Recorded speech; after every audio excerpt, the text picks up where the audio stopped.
বেজন্মা হিন্দু যদি না হয়ে থাকেন তাহলে ভিডিওটা পুরোটা দেখবেন। আপনার যদি বাপের ঠিক থাকে তাহলে এই ভিডিওটা পুরোটা দেখবেন। আপনার যদি ডিএনএ তে পরিবর্তন না হয়ে থাকে তাহলে এই ভিডিওটা পুরোটা দেখতে হবে আপনাকে।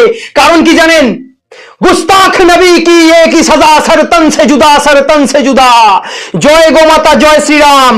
হ্যাঁ, যদি ওদের নবীর নামে কেউ কোনো কথা বললে ওদের গায়ে ফসকা পড়ে, আমি বলছি না পড়াটা উচিত নয়, তাহলে আমাদের ভিডিওতে এসে এই ধরনের কমেন্টগুলো করছে। হ্যাঁ, আমার ভিডিওতে কি ছিল, আমার সেই ভিডিওতে অভয়ের মাকে সমর্থন করে আমি দুটো কথা বলেছিলাম যে আমাদের মনে রাখা উচিত উনি একজন মহিলা, উনি একজন সন্তানহারা মা, উনাকে নিয়ে আপনারা ট্রোল করাটা বন্ধ করুন। এটা বলাটা কি আমার অপরাধ হয়ে গেছিল? আর যদি হয়েও থাকে, সেখানে ওদের ধর্মের কাউকে নিয়ে কোনো কথা হয়নি, কোনো রাজনৈতিক দলকে নিয়ে কোনো কথা হয়নি। কিছু মানুষ যারা ট্রোল করছিল তাদেরকে আমি কিছু কথা বলেছি যে ওনাকে নিয়ে কোনো রকম নোংরা কটূক্তি করবেন না, উনি একজন মহিলা, উনি একজন সন্তানহারা মা।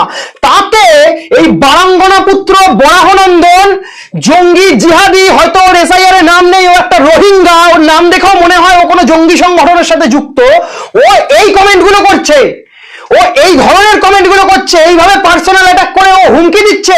এরা বাড়তে পারছে কাদের জন্য? এরা বাড়তে পারছে কিছু বাপ মায়ের চরিত্র ঠিক না থাকা সেকুলার হিন্দুদের জন্য বাড়তে পারছে। আমার এই ভিডিওর জন্য যদি আমাকে অ্যারেস্ট হতে হয়, যদি আমার ভিডিও উড়ে যায়, এই ভিডিওটা উড়ে যাওয়ার আগে ওর শরীর থেকে ওর মাথাটা উড়ে যাওয়া উচিত। যদি আমাকে অ্যারেস্ট হতে হয় তাহলে ভেবে নেবেন যে প্রশাসন শুধুমাত্র এক শ্রেণীর লোকেদের জন্য রয়েছে, সবার জন্য নয়। আইনের চোখ অন্ধ হয়ে যাচ্ছে দিনের পর দিন। আইন শুধু ওই এক শ্রেণীর লোকেদের জন্য, ওই জিহাদিদের জন্য। তাহলে তো এটাই ধরে নিতে হবে। আর শোন, জিহাদির বাচ্চা, জঙ্গি, রোহিঙ্গা, দু পয়সার নপুংসক, কাটলি যখন পুরোটাই কাটতে পারতিস। তোকে ওপেন চ্যালেঞ্জ করছি, তুই যেই কথাগুলো কমেন্টে বলেছিস, আমার 100 মিটারের মধ্যে এসে বলিস এই কথাগুলো, ধরবো আর মাঝখান থেকে ফেড়ে ফেলে দেবো। ঠিক আছে, একদম ওপেন বলছি, তোকে ধরবো আর মাঝখান থেকে ফেড়ে ফেলে দেবো। তুই ডাক্তার না ইউপিএসসি অফিসার, আর তোর মা কোন নেতারটা মুখে নিয়ে সকালবেলা দাঁত মাজে দেখতে যাব না। তোকে ধরবো, মাঝখান থেকে ফেড়ে ফেলে দেবো, বলে দিলাম। তুই মাথার মধ্যে ঢুকিয়ে নে কথাগুলো। তুই কোথাকার কে হয়েছিস আমার দরকার নেই, তুই কোন কাটাগাজরের দলে নাম লিখিয়েছিস আমার দেখে লাভ নেই, তুই কোন জঙ্গি সংগঠনের নেতা আমার দেখে লাভ নেই।